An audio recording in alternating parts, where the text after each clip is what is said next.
up on Focal Point.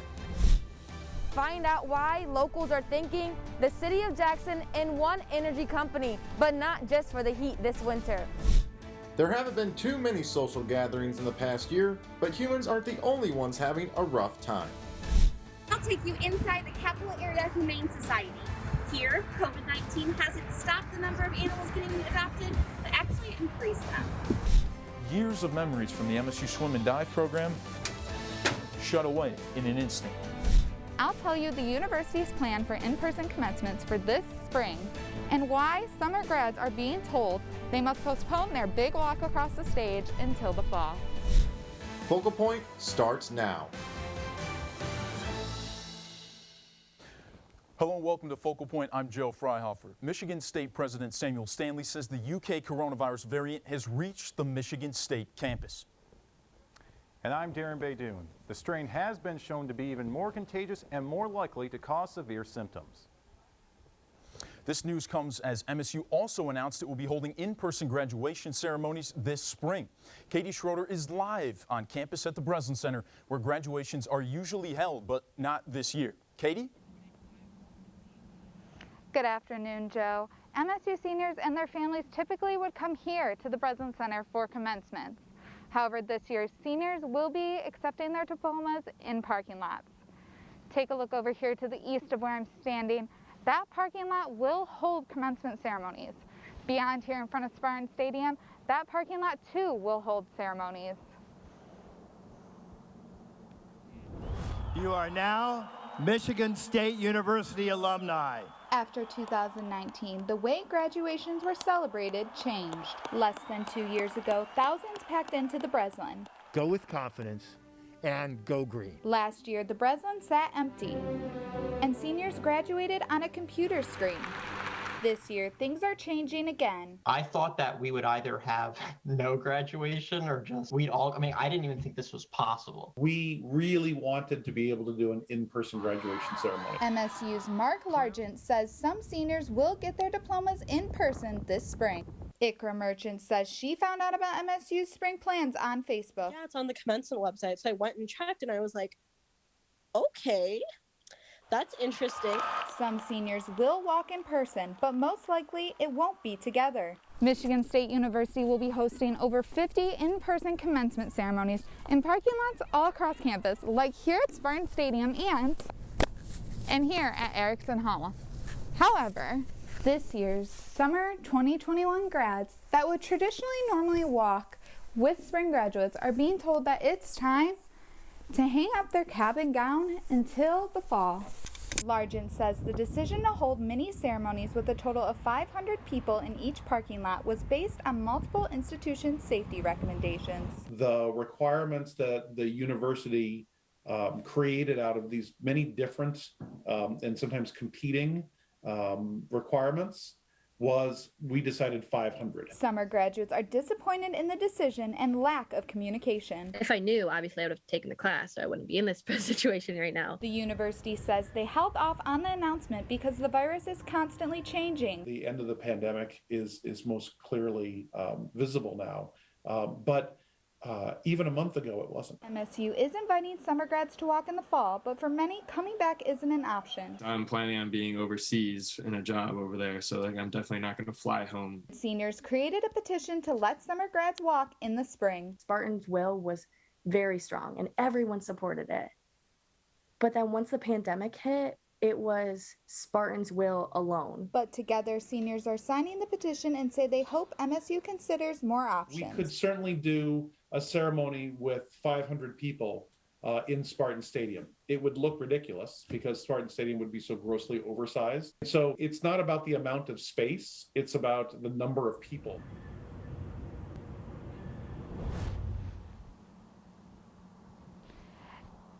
As of this morning, the petition has had over 1,600 signatures and dozens of comments. As for the choice of an outdoor venue, I'm really hoping that the weather is as nice as it is today for the grads when they walk in May. All right, Joe, what's next? Back to you in the studio. Thanks so much, Katie. Michigan State hopes classes will get back to 75% in person this fall. There's been progress. This spring, Michigan State has 425 in-person classes. That's up from only 40 last fall. A lot of the progress depends on more people getting vaccinated. Michigan State's Mark Largent says, though, virtual learning in the pandemic has worked for some. Virtual sections will be available for students preferring to stay at home. If a department is offering 3 or 4 sections of a class, we should probably offer one of them as an online course. Not that we should take the entirety of a student's experience at MSU and turn it online, or the entirety of a semester and turn it online, but to give students the opportunity that if they need to be away from East Lansing, they can continue their studies. Most of my major is talking to people because I want to go into education. And so the idea of 75% of classes opening and actually get to like meet people and kind of get the actual college experience that we signed up for is very exciting. Guidelines and policies might change by the fall, but for now, students and faculty should still practice masking and social distancing in class. The Michigan Department of Health and Human Services has updated vaccine eligibility, and there's good news for those waiting to get the vaccine.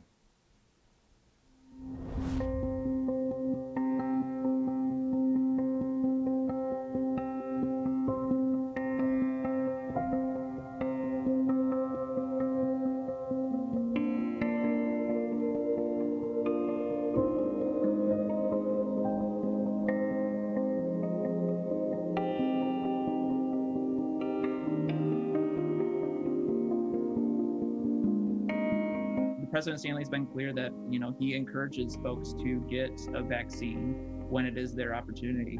A safe and effective COVID vaccine helps us move more towards a typical fall semester. Health officials tell everyone to be patient as they work to get people vaccinated. They are filling appointments as fast as they can as doses get shipped to the vaccination sites. Local schools are beginning to reopen in Michigan, and with that comes the need for students to bring their own supplies. A local Lansing business wants to help with things like paper, pencils, glue, and tape. A dispensary called the Botanical Company thinks it's important to help get students and their parents back in the classroom. So the business has started a school supply drive. There's always a need for school supplies. So we had decided that would be a really good way to give back to the community. Donations are accepted until March 28th, and customers are rewarded 10 points when they drop off at the Botanical Company store in Lansing. A different kind of drive is making its way into Jackson with the hopes to feed families and support local businesses amidst the pandemic.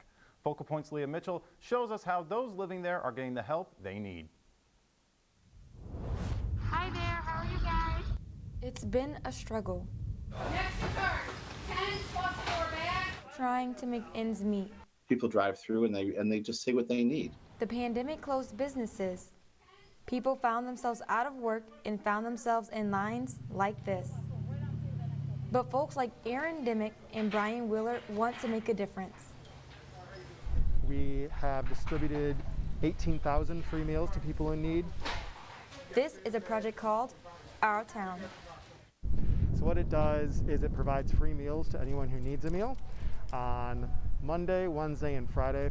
This is Aaron's town, Jackson, Michigan. He grew up here and now works for the city, and he wouldn't miss the chance to help his neighbors. Brian Wheeler works for Consumers Energy. Our job really is to provide for the people that we serve. And typically that comes across in the form of heat or power. It's providing electricity, providing natural gas. But in this case, it's really going beyond that. And the program is helping local restaurants stay in business too. And then the other part of this is we pay restaurants to produce those meals. So just about $200,000 has gone to local restaurants. The lines are long. The demand for food is high. And most days we go through all the day's food by about 5:30, 5:45. The food drive starts here at the Martin Luther King Center every Monday, Wednesday, and Friday, all the way through April. It's where volunteers come in and see this quote from Dr. King. Life's most persistent and urgent question is, what are you doing for others? They are serving meals that are balanced and healthy. We know we're making an impact. The Our Town project has been the talk of the, well, town. We try to do more than just basic city services. In Jackson, I'm Leah Mitchell, Focal Point News. To answer Dr. King's question, the Our Town project has kept 21 restaurants in business and has so far distributed more than 40,000 meals to people in need. Coming up, we'll meet a couple of cats and dogs that are looking to get adopted at a different kind of holiday event. We're looking live at Michigan State's campus on this beautiful sunny day. Coming up, we'll take a look at the rest of your week as we move into some more spring-like weather. I'm Claire Heisey, and your weather is next.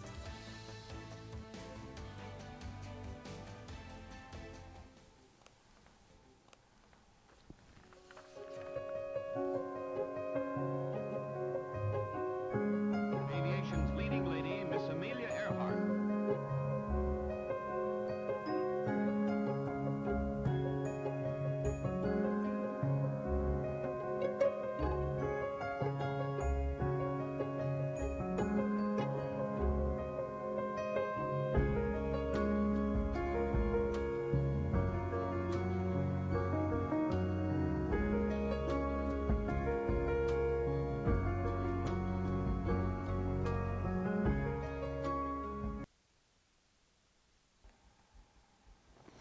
Welcome back to Focal Point. Winter is finally on its way out. Tomorrow is the first day of spring. Claire, is the weather going to mirror the change of the season?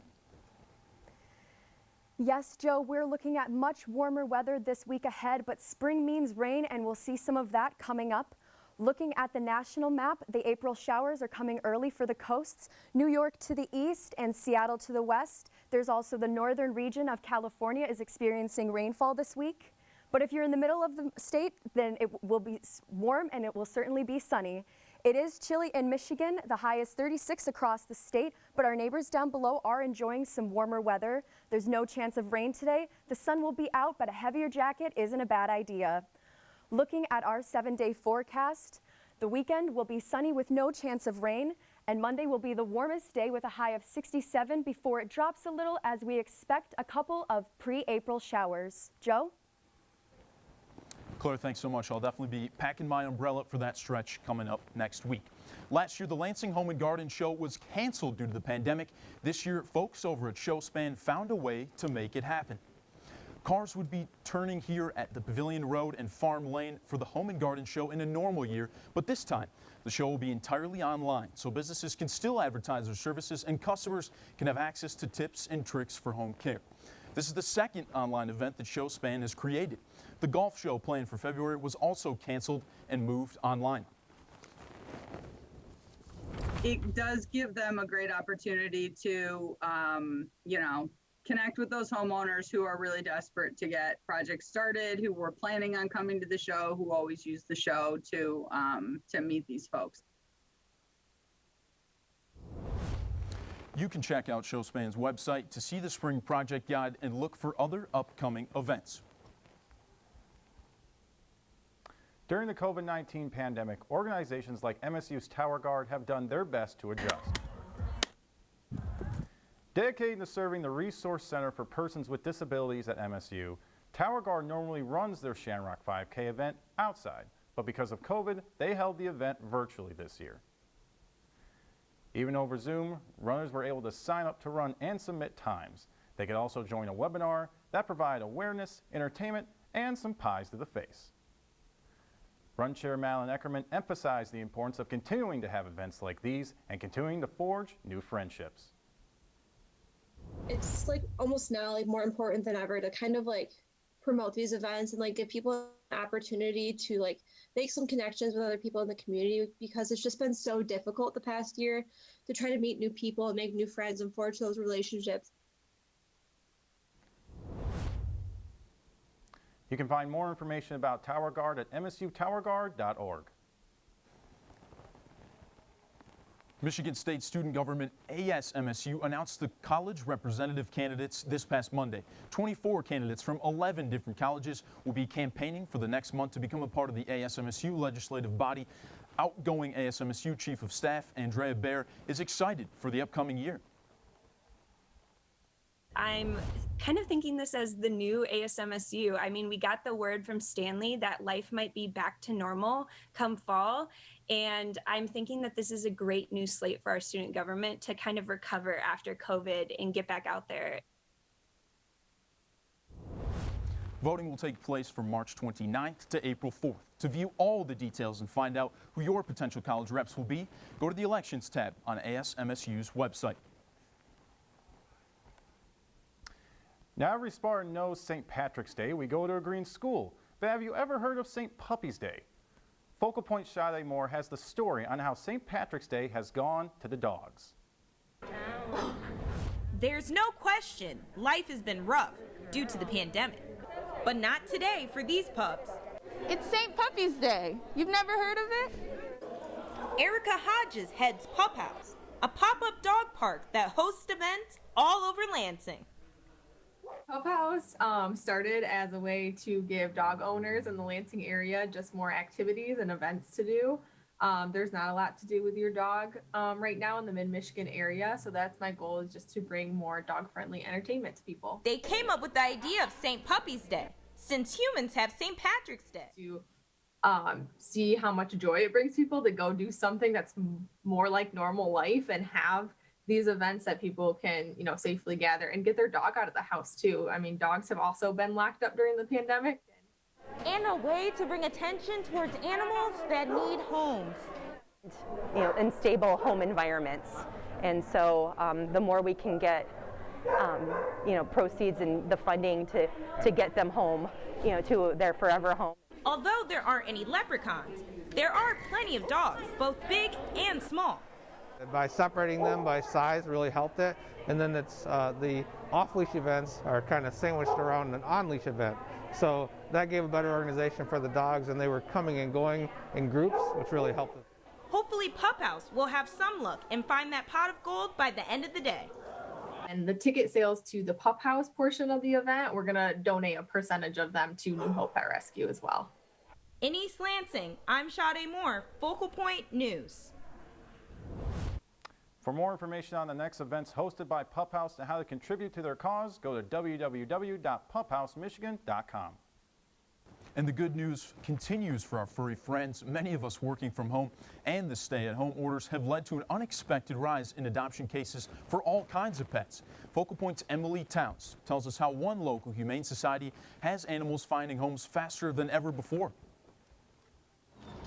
It usually wouldn't be the best news to find Franco here. The turnover here is just amazing. This year has been hard for everyone. Businesses closed, people lost work.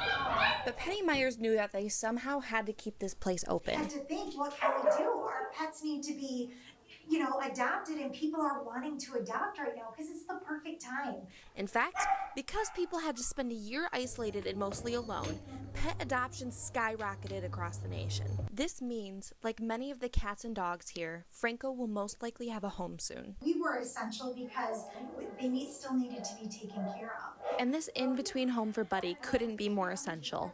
Kirsten Olsen has been a volunteer here for about 3 years. She remembers one month in 2020 where they had to make adoptions through Facebook and phone calls while the doors were closed to even her. But Kirsten found a new way to help out. I've made over 600 masks. The money that when they're sold goes to the Capillary Humane Society. While wearing masks might be new due to the COVID-19 pandemic, frequently washing and sanitizing your hands between each animal is not. Staff, volunteers, and visitors must abide by this rule to make sure that the animals are safe and healthy. Just in case, you want to make sure that you're not spreading something to another cat. Dogs, cats, and all other kinds of pets are finding homes faster than ever before. You know, like with the number of people that have died from COVID, you know, obviously a lot of those people have had animals. Kirsten said those pets will obviously need to find new homes. I'm sure a lot of them have ended up in different humane societies. But the number of animals coming in hasn't changed. That number didn't increase like our adoptions did. Even during this dark time, people are finding love, one bark at a time. In Lansing, I'm Emily Towns, Focal Point News. For more information on how you can get more involved or maybe adopt a new pet of your own, visit www.cahs-lansing.org. Coming up on Focal Point, some spring cleaning inside IM West uncovered old letters and records that would take over half a century to reach their destination. And I'm Taylor Gattoni. Men's and women's hoops both punched their ticket to the dance. We'll take a look at Tom Izzo and company's highlights from yesterday, as well as men's soccer's top 25 matchup against Indiana and much more. Stay tuned.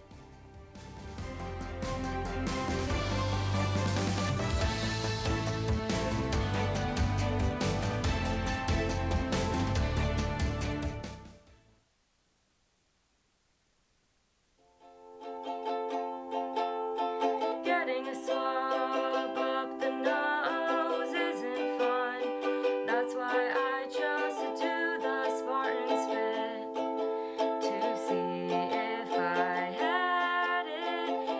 It being COVID-19 is nothing new. That we've seen the pandemic still going on. That's why I'm singing this song. So here is what you have to do. Grab a kit and spit into the large tube. Use a dropper to transfer the spit. Shake for 15 seconds this new hit.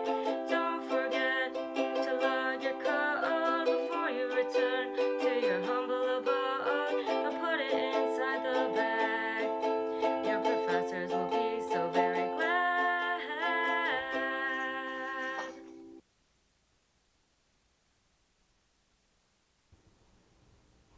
I'm telling you guys right now, this song is going to make top 100 hits. I bet on it.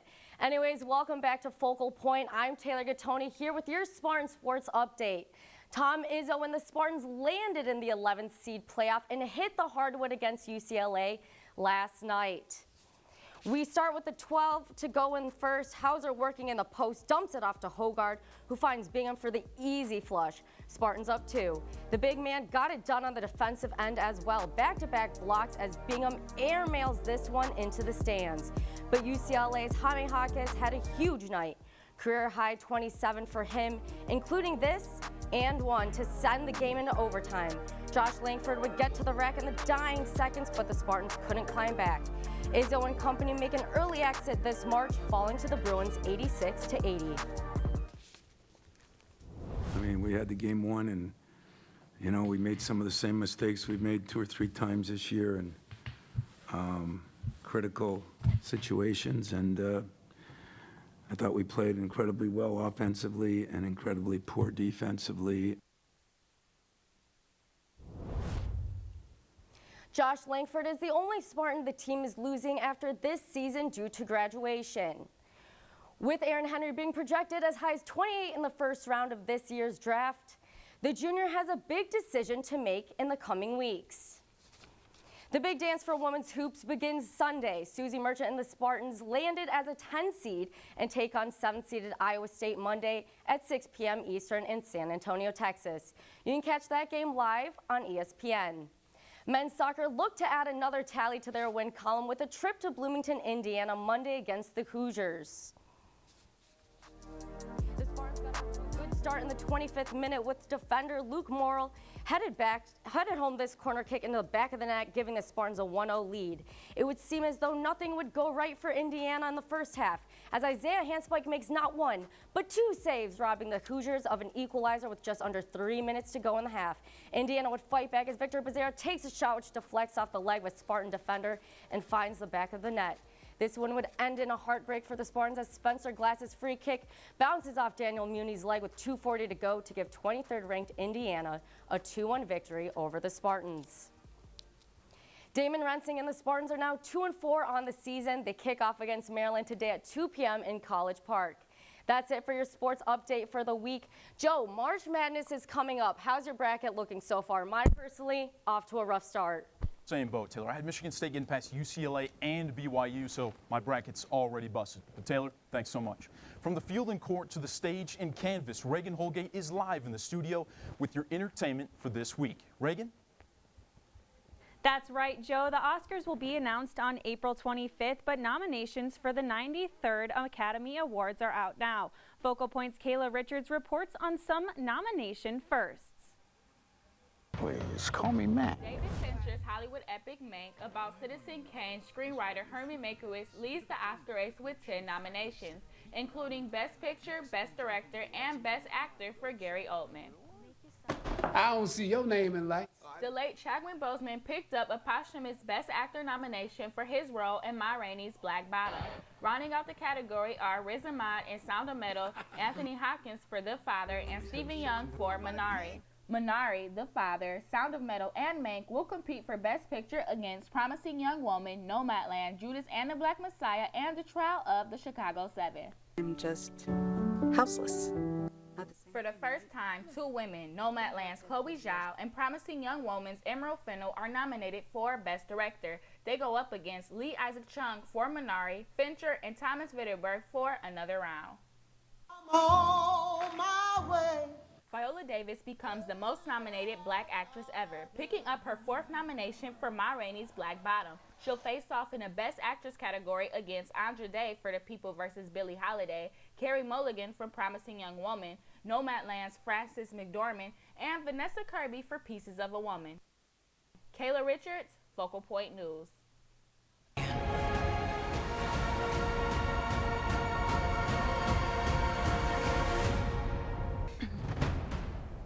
New in movies is the long-anticipated Zack Snyder cut of Justice League. The movie originally premiered in 2017, but Snyder had to leave the project after his daughter died suddenly, and director Joss Whedon took over.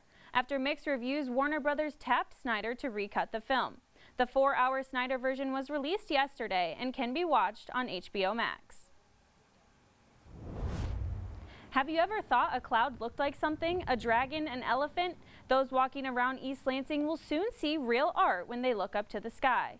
The city is looking for an experienced artist to paint a very large mural downtown, 23.5 feet tall and about 53 feet wide. It will be located on the exterior of the 4th and 5th levels of the parking garage above the Riv, at the corner of MAC and Albert Avenue.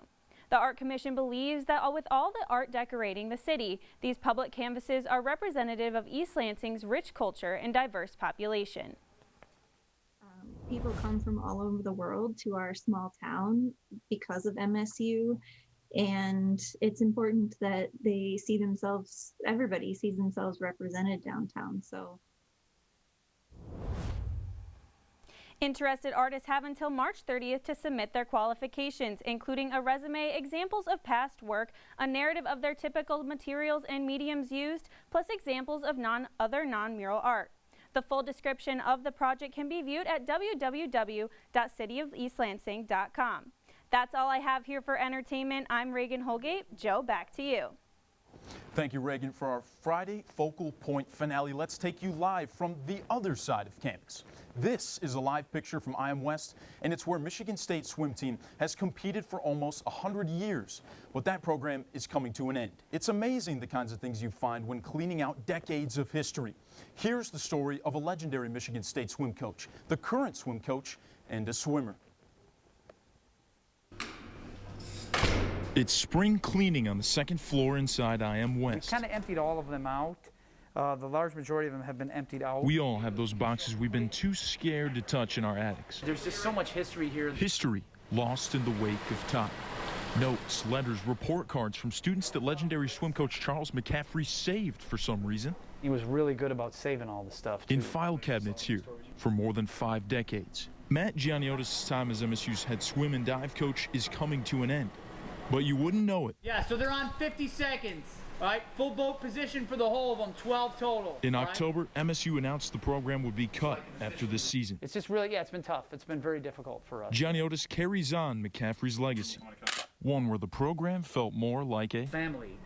He used to call the swim team the Porpoise Fraternity. He had these amazing relationships that went on for decades. He was so beloved. Coach McCaffrey saved everything from final race times from 1975 to letters of love that took over half a century to reach their destination. So how he ever found me, I don't know. I ended up talking to her on the phone, and I said, look, I really want to send this stuff to you. Gianniotis found a Christmas card, then a baby announcement. More than 60 years old from one of McCaffrey's former swimmers. The person at the post office told me that it was like a Lifetime or like a Hallmark kind of movie. The real life movie goes like this.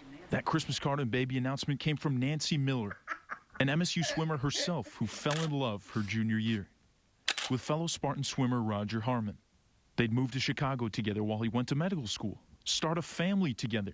But Roger's life cut short by lymphoma. His plans, all of our plans just didn't materialize. Died at 27 years old. They had 2 young daughters. Chris I don't remember his voice. and Lindsay. But my grandfather would whisper little things to me like, your dad would be so proud of that. They only knew their father for 3 years. So when Gianniotis dove into the file cabinet, he knew he had to find the original author.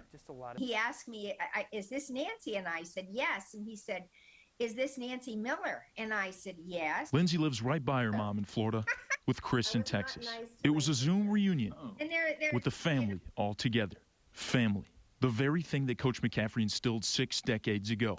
Coach Gianniotis dove deep into these file cabinets to give to this family So that was cute. the pieces of their father's story He was loved. that will stay with them forever. That's what he was. Now, guys, Nancy is still as sharp as can be. She works as a teacher down in Florida, and she told me she still speaks with her old coach every week, who's now 92. So this Porpoise fraternity truly does last a lifetime. Thank you for tuning in to Focal Point for your Friday. Until next time, I'm Joe Fryhofer. And I'm Darren Baydoun. Thank you for watching and have a great rest of your day.